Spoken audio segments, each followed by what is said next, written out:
पर भाई जो मर्जी कहो, गंजा जैसा मर्जी था, पर वो गद्दार नहीं था जैसा आईटी वाला गद्दार था। आईटी वाले ने पटोला का फेवरेट कलर पता करते ही उस लड़के को ऐसे कॉलर से पकड़ा और ऐसे ऐसे करके वो उसको प्रिंसिपल ऑफिस लेके गया। पूछो क्यों?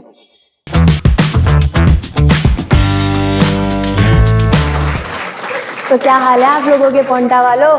तो भाई देखो, आज मैं आप लोगों को ना एक इंटरेस्टिंग बात बताने जा रही हूँ। स्कूल्स या कोचिंग्स वगैरह में आप सभी ने एडमिशन्स लिए होंगे और सब जाते भी होंगे या कुछ पास आउट हो चुके होंगे। तो भाई आज मैं बताने जा रही हूँ दुग्गल कैरियर पब्लिक स्कूल की।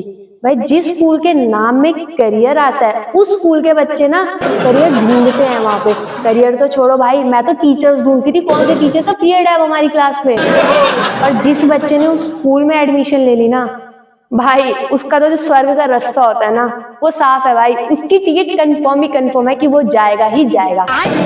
तो भाई सबसे पहले हम लोग बात करेंगे अपने डीपी सर की।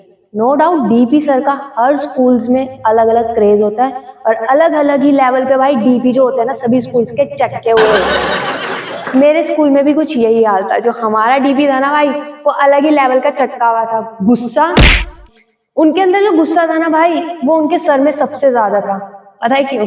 उसके पीछे भी एक रीजन था, क्योंकि जो भाई मेरा डीपी था ना वो गंजा था। हंसने वाली बात नहीं है, कोई बात नहीं, उनका बीवी के साथ थोड़ा झगड़ा चलता रहता था जिसके कारण उनका हेयर फॉल होना शुरू हो गया। पर कोई बात नहीं, डीपी सर की आज तक किसी के साथ भी नहीं बनी, किसी के साथ भी नहीं। प्रिंसिपल और डीपी का ऐसे 36 का आंकड़ा था, लेकिन जो डीपी होते हैं ना भाई माँ कसम बहुत हरामी होते हैं। ऐसे चमचा बना के भाई एक लड़का तो ऐसे ऐसे चलता था उनके पीछे, मतलब प्रैक्टिकल में उसको फुल नंबर देता था डीपी। मैं फिजिकल एजुकेशन की स्टूडेंट थी, मेरे साथ 12 बच्चे और थे फिजिकल एजुकेशन वाले। उनमें से सिर्फ एक ही बच्चा था डीपी का चमचा, और वो सिर्फ एक ही पास हो पाया भाई, बाकी सबकी कंपार्टमेंट लगी। तो एक चीज तो हमें उसमें से समझ आ गया था, जो डीपी का चमचा बनेगा भाई पास तो वही होगा। तो भाई अब बात करें हम अपने आईटी वाले सर की। सिर्फ आईटी वाला सुनने में अच्छा नहीं लग रहा है, पूरा लाइन बताती हूँ। आईटी वाले सर और उनका टुरु लॉर्ड।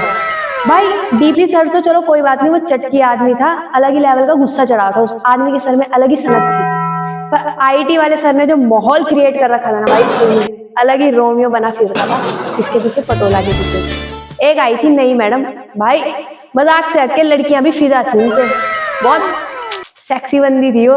पर भाई आईटी वाले जो उसके पीछे पागल हुआ फिरता था ना भाई, अपने कमरे का एसी छोड़ के वो लॉबी में खड़ा रहता था उस मैडम को देखने के लिए, वो भी ऐसे देखता था, ऐसे ऐसे करके। तो जो हमारा आईटी वाला था वो ऐसे कंप्यूटर लैब में, वो 24 घंटे भाई कंप्यूटर लैब में ही बैठा रहता था। क्यों भाई? हमारे प्रिंसिपल ने लगाया था वहां पे एसी। तो भाई आईटी वाले का काम होता है कंप्यूटर के बारे में सिखाना, HTML जो भी बोलते हैं। भाई मैं तो फिजिकल की स्टूडेंट थी, मुझे नहीं पता HTML जावा जुवा जो भी होती है लैंग्वेजेस वगैरह। तो वो कंप्यूटर स्क्रीन में चल रहा है, लेकिन कंप्यूटर स्क्रीन के पीछे अपने आप वो अलग ही ऐसे ऐसे करके ना पटोला के साथ जो अपना टांका भिड़ा रहा होता ना भाई, उस बारे में ना सिर्फ फिजिकल वाले बच्चों को पता था। उसके पीछे भी रीजन है। अगर आईटी वाले बच्चों को सारी बातें पता लगी ना आईटी वाले सर की, तो भाई बवाल मच जाता था। लेकिन जो हमारे जैसे होनहार फिजिकल वाले बच्चे थे वो हम ना आईटी वाले सर की सारी बातें ना छुपा के रखते थे। उसके पीछे का रीजन सिर्फ इतना था क्योंकि हमें वो गंजा नहीं पसंद। अच्छा। तो भाई एक बार तो हद ही पार कर दी आईटी वाले सर ने। वो बच्चों को पढ़ा रहे थे साइबर सिक्योरिटी के बारे में। मुझे कुछ नहीं पता, मैं थी फिजिकल की स्टूडेंट, गंदे टीचर की स्टूडेंट।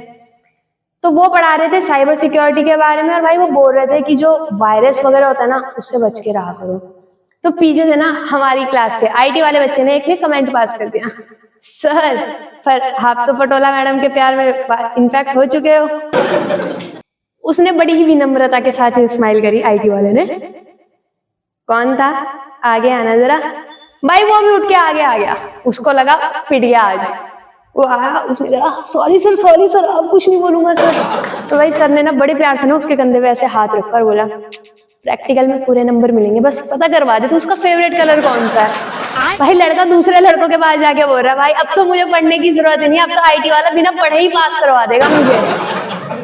पर भाई जो मर्जी कहो, गंजा जैसा मर्जी था, पर वो गद्दार नहीं था जैसा आईटी वाला गद्दार था।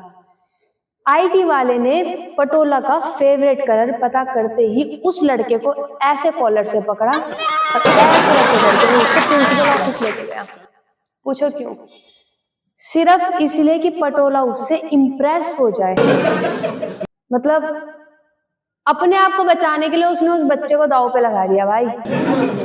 तो भाई अब आता है कहानी में ट्विस्ट। अब आया है सबसे बढ़िया कैरेक्टर, हमारा प्रिंसिपल। इस बंदे से ज्यादा खड़ूस भाई कोई आदमी हो ही नहीं सकता, मतलब पूरे जगत में कोई नहीं हो सकता भाई। इस बंदे से एक तो बच्चों की खुशी नहीं देखी जाती थी, दूसरा ये बच्चा कभी टीचर्स को एक साथ नहीं देख सकता था। मतलब अगर पटोला और आईटी वाले का जो प्यार मोहब्बत चल रहा था ना, उसके बीच में जो विलन बना था ना, तो भाई वो हमारा प्रिंसिपल था और कोई नहीं था। अगर वो कॉरिडोर से ऐसे चल रहा है, उसका चलने का स्टाइल पता क्या था? मतलब वो अलग ही लेवल का बंदा था। एक तो उसका 6 महीने वाला पेट था, पेट में वो ऐसे सहारा लेता और वो ऐसे ऐसे करके चलता। तो भाई ऐसा लगता था जैसे यमराज के साथ भैंस न चल के भैंस उसके पेट में घुस गया, उसका बच्चा हो भैंस। तो भाई ऐसे चलता था वो। गलती से अगर उसने किसी क्लास में देख लिया ऐसे घूर के और भयंकर वहां कोई बच्चा हंस रहा है, उस बच्चे की तो भाई लेनी देनी हो जाती थी। सबसे ज्यादा किलोस उसको ना हमारे वाले बैच से थी।